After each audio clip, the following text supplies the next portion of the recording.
morning everyone, or magandang umaga na naman sa inyo lahat. So ngayon, ang share ko naman sa inyo is itong aking Picos bonsai materials, which is ang nangyari is malaki na ito dati, tapos ginawa ko is binak to zero ko ito kasi sobrang tangkad, yung kaulan taon.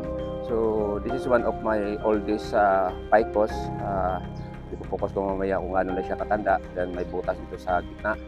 So ang ginawa ko, binalik ko sa zero, then nag-umpisa na naman siyang nagdahon. So ang gawin ko nito is i-wire ko paikis-ikis o parang isasayaw-sayaw na. Then ang ginawa ko is hindi ko dinidiligan ng tubig for 1 week. Instead of 3 days, 1 week po, sa awa ng Diyos o manamatay. So we'll do what we call this, tanggalin yung lahat na dahon. Then after that is i-rewire ko ulit with yung ikis-ikis na sa makaya ko. So ganito ang paggawa ng bonsai, pabago-bago.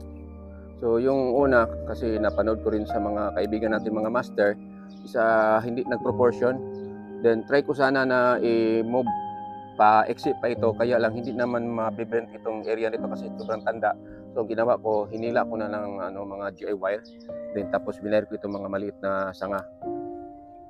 So ngayon ang gawin ko dito is i-deposit, then wire ulit.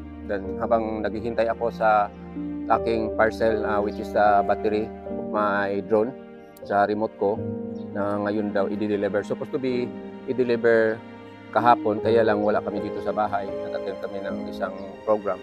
So wala yung nakatanggap sa delivery. So nag-text man to si Sir, tagi-deliver na ngayon niya i-deliver. So just pag makarating ngayon, then hindi pa ako matatapos dito, siyempre i-try ko 10 bucks with the battery. Hopefully na walang problema sa battery, tapos maayos na yung drone ko. Pero ang sa akin lang, I'm not anymore 100% nga battery ang problema, because upon my searching with other is hindi pala mostly battery ang trouble pag ganyan ang mangyari. Sometimes ang trouble is with the capacitor and diode yung malapit sa kung saan mo i-pass lock yung charger. So just hope na battery ang problema, then gumagana yung drone ko. Ito na siya, natanggalan ko ng mga wire, tapos nag-wire ako dito sa gitna na mga recycle wire ang ginamit ko. So hindi magandang pagka-wire kasi mga baluktot yung mga wire ko. So ginawa ko, try ko i-bend itong mga sanga palipas dito para ma-clear itong gawin kong front. So sa akin, hindi ko siguro kung kailan ito magtagal itong puno ito, kasi sobrang tanda, parang nangalata na tanan. So ang gawin ko nito is itong mga maliit na sanga is i-bend ko sa makaya ko, sana hindi babali. Then ang form nito is gawa ako ng form na kakaiba, na hindi na yung paganyan. So either gawin ko itong flat, so parang unusual yung form, kasi dito pa lang sa foundation niya o sa starting pa lang is unusual lang itsura niya. So magsimula na ako may wire gagmay. Magsimula na ako magpaikis-ikis. Hindi pa man dumating akong parcel, sana makarating. So sana ko mag-start dito sa ditong area. So ang ginawa ko, bali isang wire, 2 sanga ang i-wire ko para makatipid.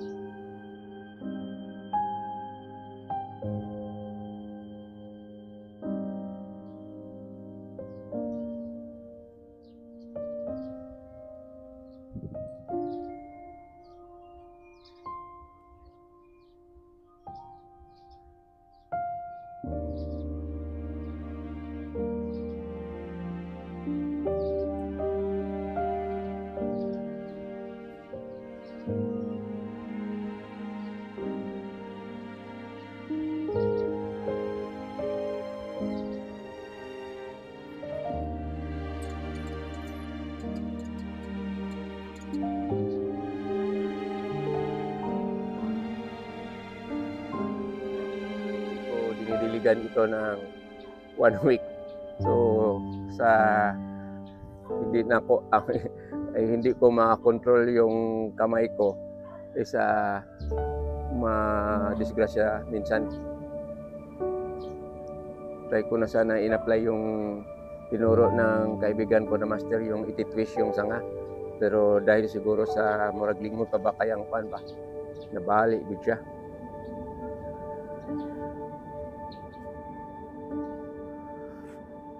So itong ginawa ko is like parang experiment kung anong itsura niya after na magtubo ito ng dahon. Kasi ang problema nitong klase na Picos is dili kayo lumiit yung dahon niya.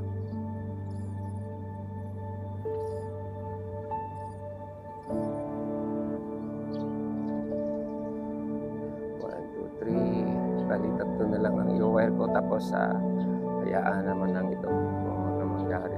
Ito pala yung nabali isa. Masarap itong isang nabali. So, bali, dalawa ang nabali. So, natapos ko na na-wire. Ito na ang itsura sa aking Picos na ina-eksperimentuhan ko. So, may sayaw-sayaw na siya. Tapos, I just hope na maging maganda ito pag magkaroon na siya ng dahon. So, ang gawin ko dito siguro yung kaunti lang dahon para makita yung itsura niya, gaano siya katanda. Tapos yung dahon is sa tumoyra, yung patubuon kung dahon. Kaya lang ang problema nito is hindi masyadong lumilit itong dahon ito. So, ang dahon itong klase na Picos. So, for this morning, ito lang ang masishare ko. So, maabot na mga 10 minutes yung video ko. So, taas yun. So ito ang front ko. Ginawa ko ito is binibend ko ito papunta dito saka dito para ma-open na itong area. So makikita itong front. Supposed to be, ang gawin ko sanang front kasi mas maganda dito sa kabila. Kaya lang harang magud ni siya. Nag-abong ba? Napay gamot diri nga ni gawas ni Itay. So ang ginawa ko na lang front is dito na lang sa banda. So it is unusual Picos kasi may butas sa gitna. Kaya lang ang ginawa ko dati is kinakarve ko itong area kaya nalata na noon. So just hope na maging maganda. So again, salamat sa mga viewers ko sa subscriber. So kahit hindi ninyo panoorin itong video ko, importante yung ad kasi mga maganda yung advertisement ko. Lalo na yung yung nagpo-promote yung Thailand yata yung sa Ajinomoto sa Vietnam. Regarding the planting of the cassava. So dito sa Pilipinas, hindi ko alam kung may ba tayo, yung plantation of cassava which is called balanghoy in our local dialect. So importante yung cassava kasi yun ang ginagawang flour. So para hindi masyadong mahal ang flour kasi ang nagpag-alaman ko is bumibili tayo ng flour sa ibang bansa.